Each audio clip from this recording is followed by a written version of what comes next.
Ada satu jawaban yang luar biasa dari Allah Azza wa Jalla. Bal inni qad katabtuhu laka qabla khalaqtuka. Bahkan aku telah menetapkan kau harus memetiknya sebelum aku menciptakan kau.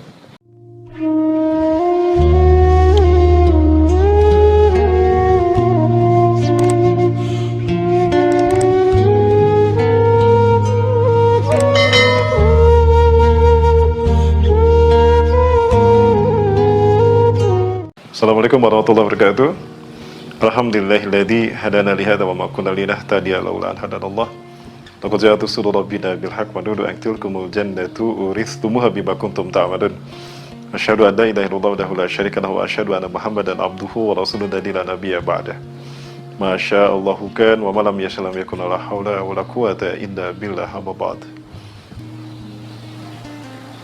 Allahumma fassalli wa sallim ala habibina wa nabiyina Muhammadin wa ala alihi wa ashabihi ajmain wa man ittaba'ahum bi ihsanin ila yaumiddin. Ada satu pertanyaan yang mungkin ini bisa menjadi bahan perenungan bagi kita semua. Siapakah yang pertama kali Allah ciptakan? Apakah Nabi Muhammad SAW ataukah Nabi Adam?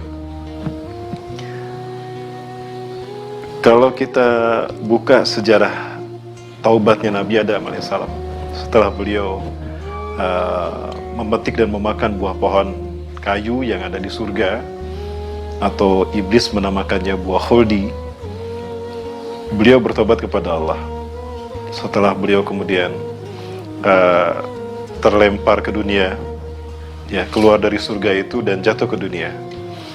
Pada saat itu Nabi Adam alaihissalam berkata kepada Allah Azza wa Jalla yang redaksinya kurang lebih seperti ini. Ya Allah, kau telah menyaksikan aku telah melanggar laranganmu. Aku telah memetik buah yang kau larang aku memetiknya, sehingga aku terlempar ke dunia ini, dan kau keluarkan aku ke surga, aku terlempar ke dunia. Apakah perbuatanku ini murni perbuatanku sebagai makhluk yang lemah dan lupa serta suka berbuat salah?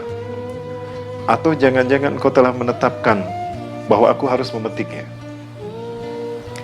Cerdas memang Nabi Adam alaihissalam, karena beliau berpikir dari semua buah-buahan yang ada di surga, cuma buah itu yang tidak boleh dipetik dan dimakan oleh Nabi Adam serta Siti Hawa.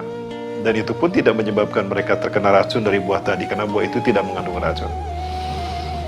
Ada satu jawaban yang luar biasa dari Allah Azza wa Jalla. Bal inni qad katabtuhu laka qabla khalaqtuka. Bahkan aku telah menetapkan kau harus memetiknya sebelum aku menciptakan kau. Ya.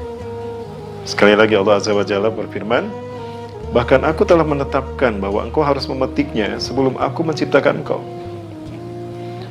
Maka kemudian apa kata Nabi Adam AS? Fabima katabta alayya fatub alayya taubati. Ya. Fabima katabta alayya, karena engkau telah menetapkan aku harus memetiknya.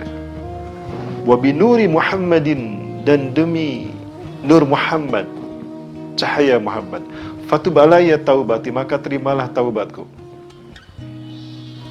Ya, terimalah taubatku ya Allah. Allah bertanya, dari mana engkau tahu Muhammad? Dari mana engkau tahu Muhammad? Bukankah kau telah menciptakannya lebih dulu sebelum kau menciptakan langit dan bumi? Bukankah kau telah menciptakannya terlebih dahulu sebelum aku kau ciptakan? Ya. Maka kemudian Allah Azza wa Jalla menyampaikan bahwa memang Allah Azza wa Jalla telah menciptakan sebagai satu kehendaknya, menciptakan nur Muhammad, cahaya Muhammad. Ya, namun ini bukan berarti Rasulullah SAW Allah ciptakan dari cahaya. Namun Allah Azza wa Jalla menetapkan bahwa Dia akan menciptakan satu makhluk yang terbaik, yaitu Muhammad SAW, Nabi dan Rasulullah yang terakhir. Secara hakikat, beliau adalah makhluk yang pertama Allah ciptakan dari kalangan manusia. Ya. Nah, maka karena sebab cintanya Allah kepada beliau, Allah ciptakan langit dan bumi. Karena sebab cintanya Allah kepada beliau, Allah ciptakan umat manusia.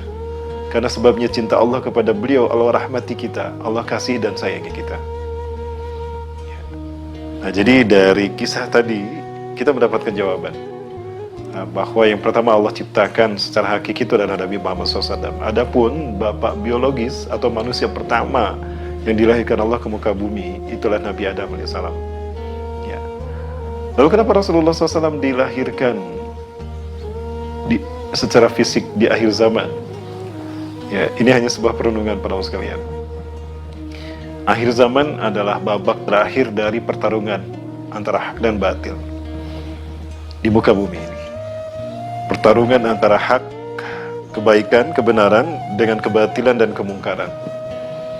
Di mana pertarungan ini dimulai sejak Nabi Adam alaihissalam, ya, diperangi oleh iblis, ditentang oleh iblis, atau iblis memerangi Nabi Adam alaihissalam. Dan ini dilanjutkan oleh para nabi berikutnya, oleh Nabi Nuh alaihissalam, Nabi Ibrahim, Nabi Musa, Nabi Isa, sampai kepada Nabi Muhammad SAW. Dan hari ini para nabi dan rasul sudah tidak ada. Ya, namun pertarungan hak dan batil masih terus berlanjut.